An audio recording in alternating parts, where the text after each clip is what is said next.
Dalhin mo yung nililigawan mo dito. Pag uwi nyo, kayo na. Perfecto, mi amigo. Incredible.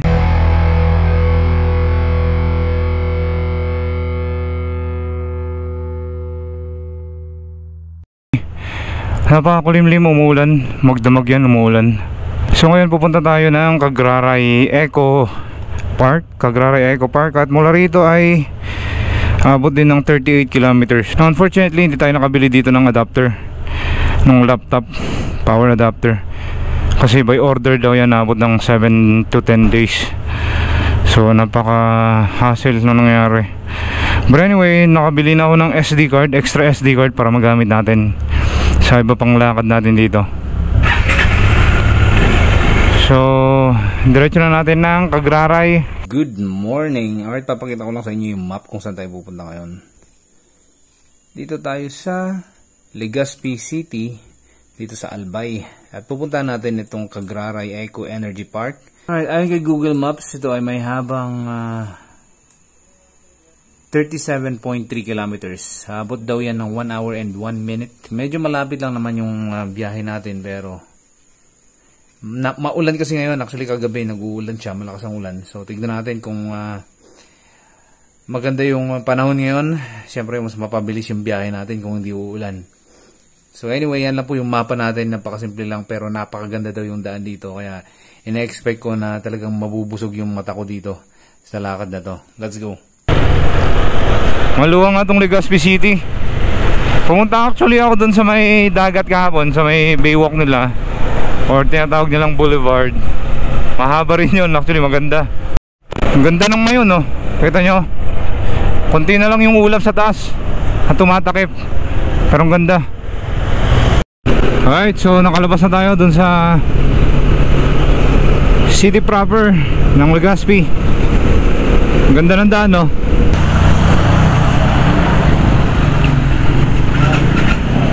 Wala silang ulam na dun, may sabaw. Sana yung mga may sili na pagkain. Mukhang maganda yung dadaanan natin dito, ha. Tsaka marami na yung beach resorts dito.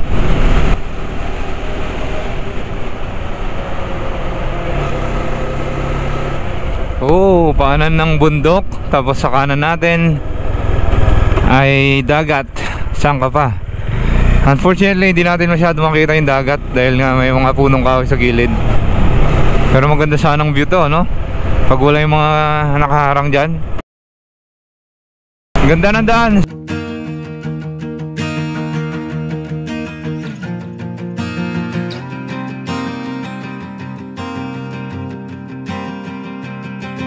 Uy, teka lang.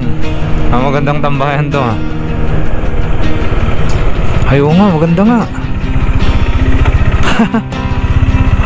Maganda nga. So malamang yun yung Legazpi. Malayo-layo na rin pala yung natatakbo natin, ano?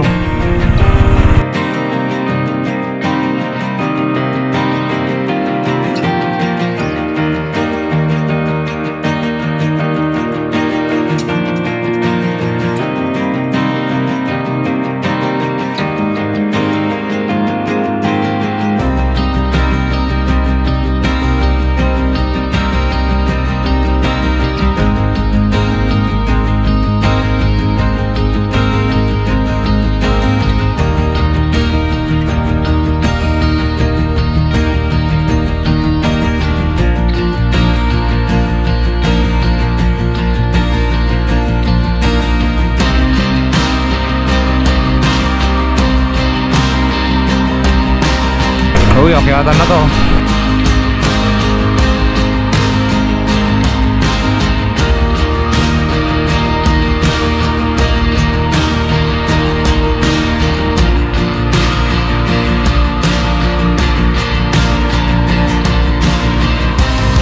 Matinding sharp curve to, ah.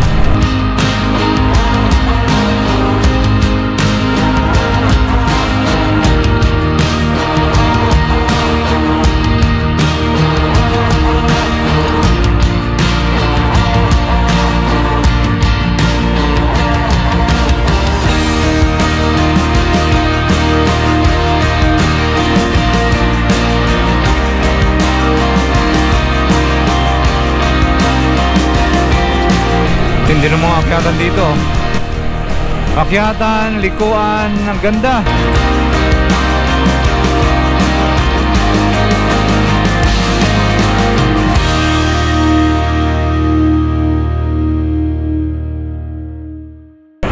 Sumasabay yung panahon, sumisilip-silip na si Haring Araw. Boulevard, ginagawa pa lang din.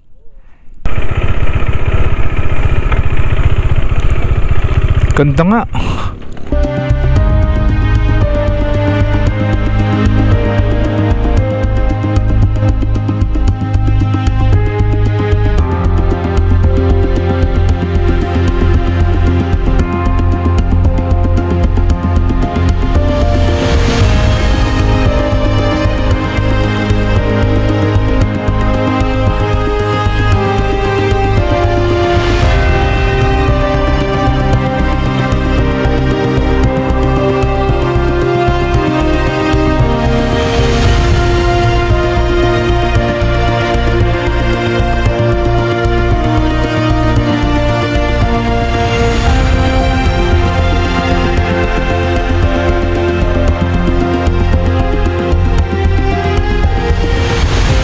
Nandito tayo sa part na to. Itong ginagawa daw ng boulevard, sabi sa akin ng isang residenteng nakausap ko. Hindi ko alam kung paano ilulusot dyan. Diretso ba yan or ipapaikot papunta doon? Hindi ko lang sigurado, pero maganda to. Nakunan ko ng drone shot itong lugar na to. Ang ganda. Tapos hagip pa natin yung Mayon Volcano sa background. Napakaganda. So malapit na lang din naman yung target natin, yung Cagraray Eco Park sa bandang likod na lang to ng bundok. Akyatan, babaan, maganda yung daan. Kita nyo, matarik to. Pero solid, promise.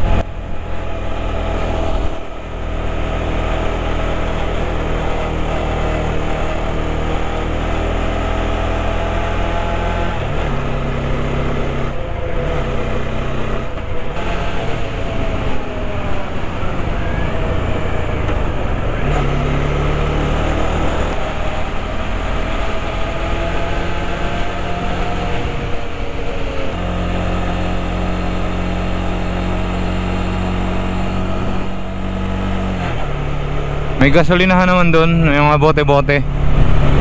Abot pa yan hanggang pagbalik. Solid dito. Buti na lang pinuntahan ko. Kasi naalangan na ako kanina dahil nga nag-ulan. Panghaya high rides to. Dalhin mo yung nililigawan mo dito. Pag uwi nyo, kayo na. Maganda. Okay. Maganda yung daan, maganda yung view. Ewan ko, may hahanapin ka pa sa lugar na to.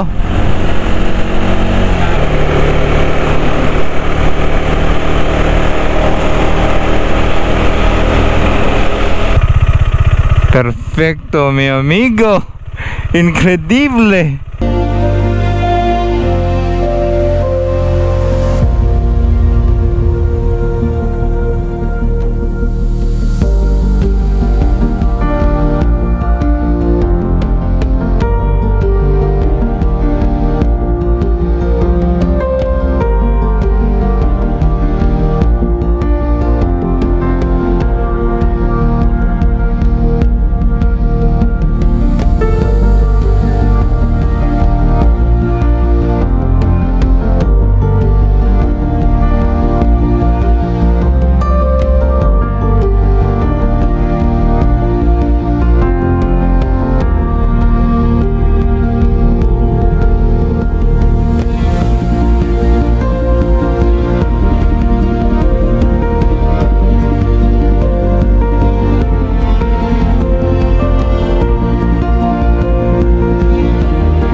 Hindi to. So unahan pa.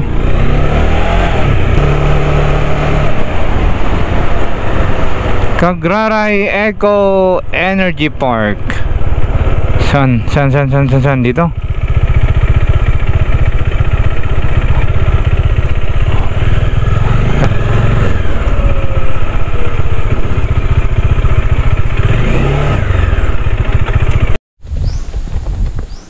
Ayun.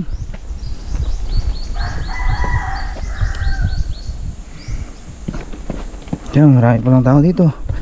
Pwede kasi mag-picnic. Magandang picnican kasi overlooking yung dagat. Ayan. Parang anong tawag sa ganito? Sa stones na ganyan, monolith. Tama, monolith tawag dyan. Kaya magandang mag-ano dito, no? Magkaroon ng event.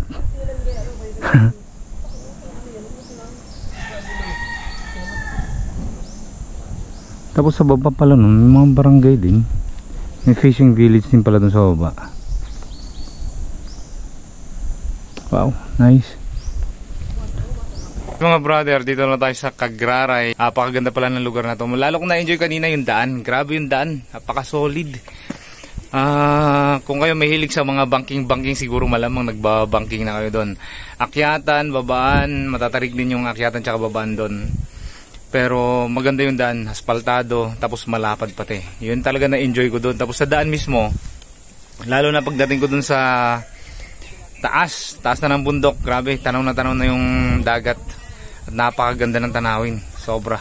Isa na to sa pinakamagandang rides, coastal rides na ginawa ko. Amphitheater. So sa tingin ko ito na yung pinakadulo kasi tinitignan ko sa yung map. Ito yung pinakadulong pwede yung pasyalan dito sa part na to ng isla. Halos isla na to pero hindi talaga siya isla May vibes na parang 100 islands na naka-steroids. Palis na tayo.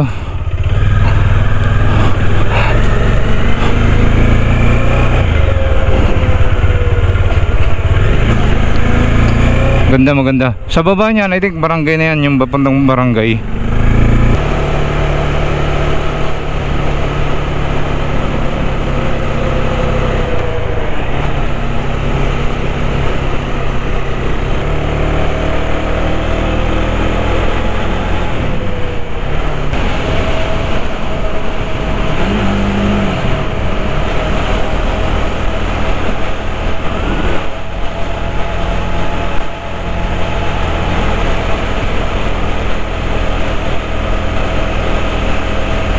Alright guys, let's go sa go. Solid tong ride na to. Maambun-ambun na ulit.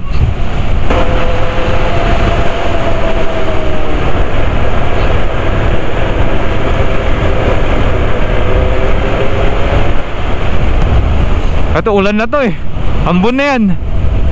Banda rito. Sana malihis sa daan natin.